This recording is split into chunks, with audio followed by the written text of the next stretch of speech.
রহমানির রাহিম। সকল প্রশংসা মহান আল্লাহ রাব্বুল আলামিনের। কাছে কিংবা দূরে, দেশে কিংবা প্রবাসে, যে যেখান থেকে আছেন সকলের প্রতি সালাম। আসসালামু আলাইকুম ওয়া রাহমাতুল্লাহি ওয়া বারাকাতুহু। আল্লাহ পাক দুনিয়া এবং আখিরাতের জীবন সহজ করে দিয়েছে। দুনিয়ার জীবনের পরে অনন্তকালের জীবন, আখিরাতের জীবন দান করবে। আল্লাহ পাকের প্রতিবেশী হয়ে আমরা আখিরাতে থাকবো। আমার অনেক রোগী ভাইরা প্রশ্ন করেছেন যে স্যার, আমাদের দেশে স্মৃতি রোগ এখন দিনে দিনে বেড়ে যাচ্ছে, স্মৃতি রোগ থেকে আমরা কিভাবে ভালো হতে পারি? আল্লাহ পাকের অশেষ রহমতে বাংলাদেশের হাজার হাজার স্মৃতি রোগী আমরা চিকিৎসা করেছি। বিসমিল্লাহির রহমানির রাহিম। সকল প্রশংসা মহান আল্লাহর।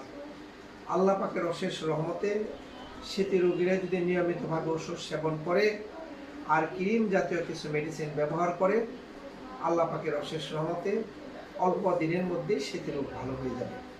স্মৃতি রোগীদের হতাশা হওয়ার কিছুই নাই। স্মৃতি রোগ কোনো বংশগত রোগ না, স্মৃতি রোগী কোনো ছোঁয়াছুঁয়ি রোগ নয়। প্রাথমিকভাবে যখন আমরা চিকিৎসা দিয়েছি, আমরা নিজের অনেক সময় চিন্তা করতাম কতদিন লাগতে পারে, আর এখন ইনশাল্লাহ আয়ুর্বেদিক চিকিৎসা ঠিক মতো করতে পারলে স্মৃতি রোগ ভালো হয়ে যাবে।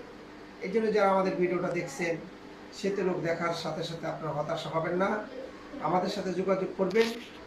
আমরা যেভাবে আপনাদেরকে মেডিসিন তৈরি করে দেব, যে নিয়মে খেতে বলবো, যেভাবে খেতে বলবো সেভাবে খাবেন।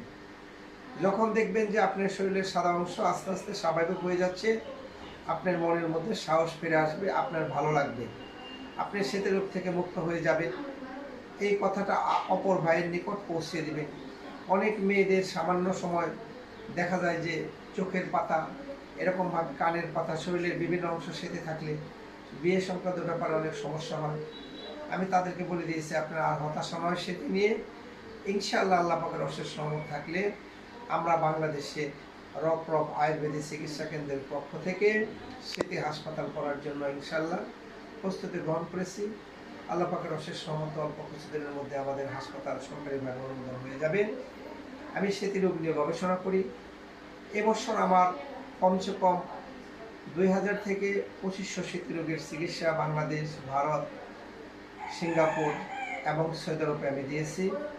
স্মৃতি রোগ সম্পর্কে কোনো প্রশ্ন থাকলে আপনারা কমেন্ট করবেন, প্রশ্ন করবেন, আর একরামের নিয়তে আপনারা ভিডিও দেখবেন আর এই ভিডিওটা অপর ভাইয়ের নিকট পৌঁছে দিবেন। আল্লাহ পাক আমাদের দুনিয়ার জীবন সহজ করে দেখ, আখেরাতের জীবন সহজ করে দেখ। পরবর্তীতে যে কোনো ভিডিওতে আপনাদের সাথে আমার আবার দেখা হবে। আল্লাহ হাফেজ। রহমানির রাহিম। সকল প্রশংসা মহান আল্লাহ রাব্বুল আলামিনের। কাছে কিংবা দূরে, দেশে কিংবা প্রবাসে, যে যেখান থেকে আছেন সকলের প্রতি সালাম। আসসালাম।